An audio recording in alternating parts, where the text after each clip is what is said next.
Okay, so we're now on chapter 6, which is called Abene.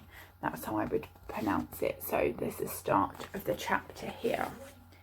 In an instant, I was on my feet, shouting at the top of my voice and waving frantically.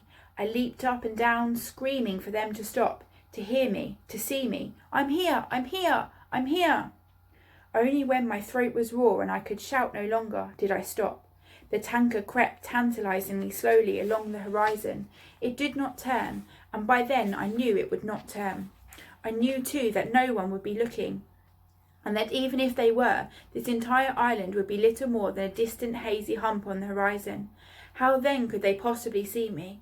I could only look on, helpless and distraught, as the tanker moved inexorably further and further away from me until it began to disappear over the horizon. This took all morning long, a morning of dreadful anguish. As I stood watching on the summit of Watch Hill, my despair was replaced by a burning anger. If I had been allowed to light my fire, there would at least been a chance they could have spotted the smoke. True, the old man had bought me a sleeping mat and a sheet. He was looking after me. He was keeping me alive, but he was also keeping me a prisoner. As the last vestige of the tanker sank from my view, I promised myself that I would never again let such a chance go by. I felt into my pocket. I still had my precious fire-glass. I determined I would do it. I would build another fire, not down on the beach where he could find it, but up here on Watch Hill, behind the rocks and well out of his sight. Even if he did have binoculars, and I know I had to presume that he did, I would gather a great beacon of wood and would not light it. I would set it all up and wait until the moment I saw a ship. If this one had come, I reasoned then another would come, had to come. And when it did, I would have my fire-glass ready, and a cachet of paper-thin, tiny, tinder-dry leaves. I would make such a blazing inferno of fire, a fire that would send up such a towering smoke signal that the next ship had to see it. So now I no longer spent my days just sitting on Watch Hill and waiting. Every hour I was up there I spent building my beacon. I would drag great branches up over the rocky scree from the forest below and pile them high, but on the seaward side of the hilltop, the perfect place for it to be seen by the ships, when it was lit, but in the meantime not by the prying eyes of the old man, who I thought for now was my captor, and he would be watching me. I was quite sure of that now. Through all the fetching and the carrying, I kept well out of his sight. Only eyes from the sea could possibly have known what I was doing, and there were no eyes out there to see me. It took several days of hard labour to build my secret beacon. I had almost finished when someone did indeed discover what I was up to. But it wasn't the old man. I was heaving a massive branch onto the pile when I felt a sudden shadow come over me. An orangutan was looking down at me from the rock above. I could not be sure it was the same one as before. He was on all fours, his great shoulders hunched, his head lowered, eyeing me slightly sideways. I dared not move. It was a standoff, just as it had been before down on the beach. He sat back and looked at me with mild interest for a while. Then he looked away, scratched his face, and sloped off, stopping once to glance back at me over his shoulder before moving on into the shadow of the trees and away. It occurred to me as I watched him go that maybe he had been sent to spy on me, that he might go back and tell the old man what he had seen me doing. It was a ridiculous thought, I know, but I do remember thinking it. A storm broke out over the island that night, such a fearsome storm, such a thunderous crashing lightning overhead, such a din of rain and wind that sleep was quite impossible. Great waves roared around from the ocean, pounding the beach and shaking the ground beneath me. I spread out my sleeping mat at the very back of the cave. Stella lay down beside me and huddled close. How I welcomed that. It was fully 4 days before the storm blew itself out, but even during the worst of it, I would find my fish and my fruit breakfast waiting for me every morning under my tin, which he had now wedged tight under the same shelf of rock. Stella and I kept to the shelter of our cave. All we could do was watch as the rain came lashing down outside. I looked on awestruck at the power of the vast waves rolling in from the open sea, curling, tumbling and exploding as they broke onto the beach, as if they were trying to batter the island into pieces and then suck all out to sea. I thought often about my mother and father and the Peggy Sue. I wondered where they were.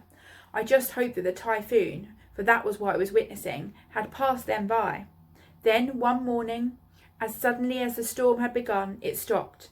The sun blazed down from a clear blue sky, and the forest symphony started up where it had left off. I ventured out. The whole island steamed and dripped. I went at once up Watch Hill to see if I could see a ship, perhaps blown off course, or maybe sheltering in the lee of the island. There was nothing there. That was a disappointment. But at least I found my beacon had not collapsed. It was sodden, of course, but still intact. Everything was sodden. There could be no fire now until it had all dried out. The air was hot and heavy all that day. It was difficult to move at all, difficult to breathe. Stella could only lie and pant. The only place to cool off was the sea, so I spent most of that day lolling lazily in the water, throwing occasional stick for Stella just to keep her happy. I was lying in the sea, just floating there, daydreaming, when I heard the old man's voice. He was hurrying down the beach, yelling at us as he came, and waving his stick wildly in the air. Yamero! Abune! Dangerous, understand? No swim! He did not seem to be angry with me, as he had been before, but he was clearly upset about something. I looked around me. The steel was still heaving in, but gently now, breathing out the last of the storm, the waves falling limp and exhausted onto the beach. I could see no particular danger. Why not? I called back. What's the matter? He had dropped his stick on the beach and was wading out through the surf towards me. No swim! Demida! Abune! No swim! Then he had me by the arm and was leading me forcibly out of the sea. His grip was vice-like. There was a little point in struggling. Only when we were back on the beach did he at last release me. He stood there breathless for 4 moments. Dangerous. Very bad. Abune! He was pointing out to sea. No swim. Very bad. No swim. You understand? He looked at me hard in the eye, leaving me in no doubt that this was not meant as advice. This was a command that I should obey. Then he turned and walked off into the forest, retrieving his stick as he went. Stella ran after him, but I called her back. I felt at that moment like defying him openly.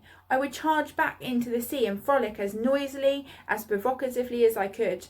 That would show him. I was bristling at the outrageous unfairness of it all. First he would not let me light a fire, then I was banished to one end of the island, and now I wasn't even allowed to swim. I wanted to call him every name I could think of, but I didn't. I didn't go swimming in the sea again either. I capitulated. I gave in because I had to. I needed his food and his water. Until my secret beacon of wood dried out, until the next ship came by, I would have to do as he said. I had no choice. I did make a man-sized sculpture of him lying in the sand outside my cave. I did jump up and down on him in my fury and frustration. It made me feel a little better, but not much. Until now, except for occasional gut-wrenching pangs of homesickness and loneliness, I had by large managed to keep my spirits up, but not any more. My beacon stayed obstinately damp. Every day I went up Watch Hill hoping to sight a ship, and every day sea stretched away on all sides, empty. I felt more and more isolated, more and more wretched. In the end, I decided not to go up onto Watch Hill anymore, that it was just not worth it. Instead, I stayed in my cave and curled up on my sleeping mat for long hours during the day. I lay there drowning in my misery, thinking of nothing but hopelessness of it all. How I would never get off this island. How would I die here, and my mother and father would never even know what had happened to me. No one would, except the old man, the madman, my captor, my persecutor. The weather stayed heavy and humid. How I longed to plunge into the ocean, but I dared not. He'd be watching me for sure. With every day that passed, in spite of the fish and fruit and the water he continued to bring me, I came to hate the old man more and more. Dejected and depressed I may have been, but I was angry too, and gradually this anger fueled me into a new determination to escape, and this determination revived my spirits. Once again I went on my daily trek up to Watch Hill. I began to collect fresh cache of dry leaves and twigs from the forest edge and squirreled them away in a deep cleft in the rock so that I would always be sure they were dry when the time came. My beacon had dried out at last. I built it up higher and higher. When I had done all I could, I sat and waited for the time to come, as I knew it must. Day after day, week after week, I sat on Watch Hill, my fireglass polished in my pocket, ready, my beacon ready and waiting. As it turned out, when the time did come, I wasn't up on Watch Hill at all. One morning, with sleep still in my head, I emerged from my cave, and there it was, a boat. A boat with a strange red-brown sails. I was supposed it would be some kind of Chinese junk, and not that far out to sea either. Excitement got the better of me. I ran helter-skelter down the beach, shouting and screaming for all I was worth, but I could see at once that it was hopeless. The junk was not that far out to sea, but it was still too far for me to be either seen or heard. I tried to calm myself, tried to think. The fire! Light the fire! I ran all the way up Watch Hill without once stopping. Stella hard on my heels and barking. All around me the forest was cackling and screeching and whooping in protest at this sudden disturbance. I readied my cache of dry leaves, took my fire-glass and crouched down beside the beacon to light my fire. But I was trembling so much with excitement and exhaustion by now that I couldn't hold my hands still enough. So I set up a frame of twigs and laid the glass over it, just as I had before. Then I sat over it, willing the leaves to smoulder. Every time I looked out to sea, the junk was still there, moving slowly away, but still there. It seemed an age, but there was a wisp of smoke, and shortly afterwards a glorious, wondrous glow of flame spreading along the edge of one leaf. I bent over to blow it into life. That was when I saw his feet. I looked up. The old man was standing over me, his eyes full of rage and hurt. He said not a word, but set about stamping out my embryo of fire. He snatched up my fire-glass and hurled it at a rock below, where it shattered to pieces.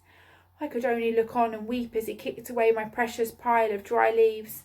As he dismantled my beacon and hurled the sticks and branches one by one down the hill. As he did so, the group of orangutans gathered to watch. Soon nothing whatsoever remained on my beacon. All about me now, the rocky screen was littered with scatters of ruins of it. I expected him to screech at me, but he didn't. He spoke very quietly, very deliberately. "Damida," he said. "But why?" I cried. "I want to go home. There's a boat, can't you see? I just want to go home, that's all. Why won't you let me? Why?" He stood and stared at me. For a moment I thought I detected just a flicker of understanding. Then he bowed very stiffly from the waist and said, "Guminasai, sorry, very sorry."